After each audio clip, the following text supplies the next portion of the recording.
it's Jamie with Color Flutter Creations, and today I'm going to be using the Pixi Dust Designs Vintage Lace die set. And it has 3 different dies that create these different vintage lace kind of elements and borders. See, they're just absolutely wonderful, and I love how each one is very different than the others. I'm also going to be using some distress inks in Twisted Citron, which is this green right here, and then I've got Chip Sapphire, that's the blue, and Saltwater Taffy, which is that kind of pinkish, orangish color. It's not really a peach, it's not really a pink, it's not really an orange, whatever.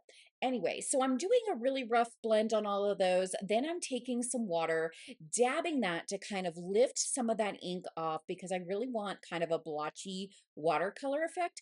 I'm not going for standard traditional vintagey feel with this. I really wanted some pops of color to go with my very feminine feel that I have. I've just been in a very feminine mood. And here's where you can see that ink lifted up and creating that watercolor effect.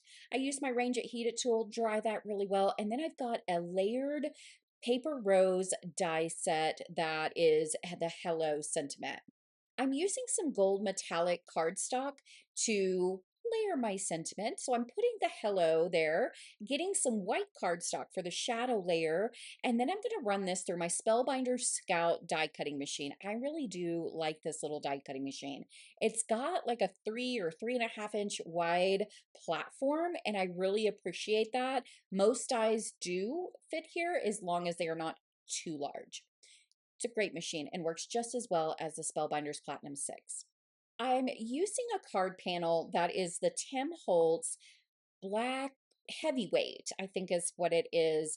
Cardstock, I really like it. It kind of has that velvety texture kind of feel to it, but it is really black. And I've actually been testing out some black cardstock, so I'm just saying, it is really good. Anyway, I decided to use that as my base, and then I am layering on each of the lace cutouts that we have already inked up, and I decided I wanted to put these into a diagonal. I did not want it to go straight across one way or another. I thought this would add a little bit more interest. So starting with that saltwater taffy color, and then I'm going to the Chip Sapphire, and then of course that Twisted Citron color. I really like the way that these colors pop against this black background.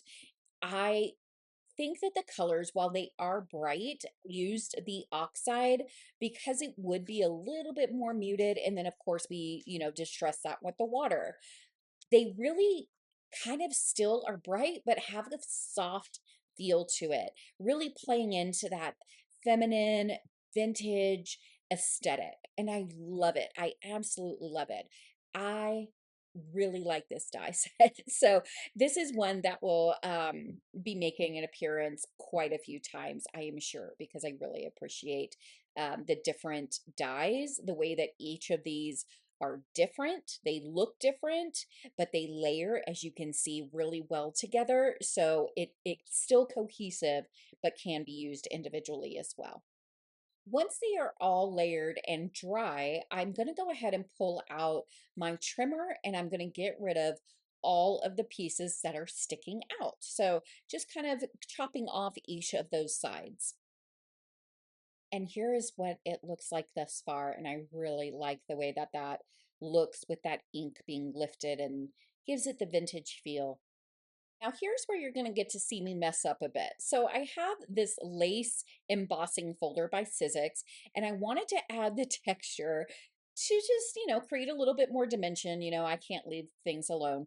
And of course, I want to line it up, but we have this piece sticking out. Well, I don't know what I was thinking. Dimensionally, sometimes I have issues. I couldn't figure out how to get it, as you can see, to fit into the machine without then, like, I don't know, messing up the card thing. So what do? I said, forget it. We're going to cut it off. It's not going to go to waste, though. It will not go to waste, but we are chopping it off. After we did all of that, just chop it off. Who cares? Who cares? We're still going to use it and it'll be perfectly fine. But I did have this little oopsie. I should have thought about this ahead of time. I should have figured out kind of what I was doing, but It doesn't matter. We pivot and we move on. I put that extra piece that we had just lopped off due to my mistake, and I put that into the embossing folder, and then I make sure I have the right sandwich, and I run that through my Platinum 6 die cutting machine. Again, this is an embossing folder. It's clearly wider than 3 or 3.5 inches, so I needed to pull out my big machine. And I love this embossing folder. I've actually had it for quite some time, and it is one of my go-tos because it's such a wonderful design. So now I decided, all right, let's just build back our card panel onto a card base. I was going to put this on a white card base anyway. So I'm just making sure that everything is really going to line up how I want it to. It's going to have the border that I want it to.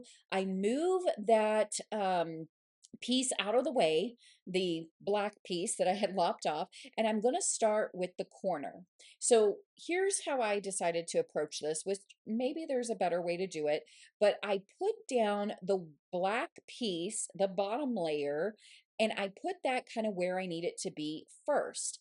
And then I hold that in place while I take the corner piece that has the vintage lace that is layered, and I put that right up to it. Now I'm making sure I'm sticking that down really, really well. Then I'm going to take my adhesive and I'm going to put the black piece that we had lopped off and then run through the embossing folder. I'm going to glue that up really well, and then I'm going to put that right under it.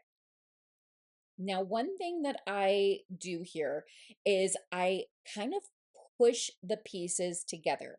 I wanted to make sure that they were snug to where you couldn't tell that I had cut it off, and you really can't. Now, I still stepped this up a little bit, but I really wanted to make sure that you couldn't, and you really can't, can you?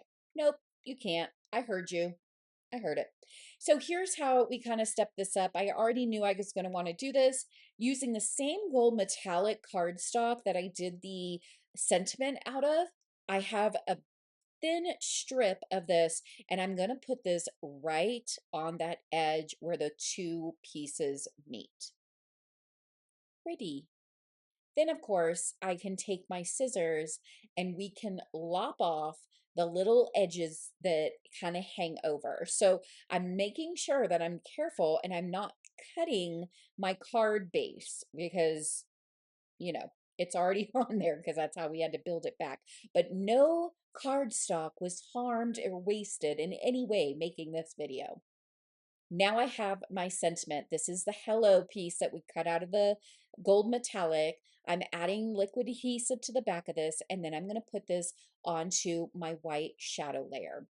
I really kind of like having this white shadow layer because it brings in the white from the card base, but also really helps to keep your eye focused and drawn to that hello sentiment.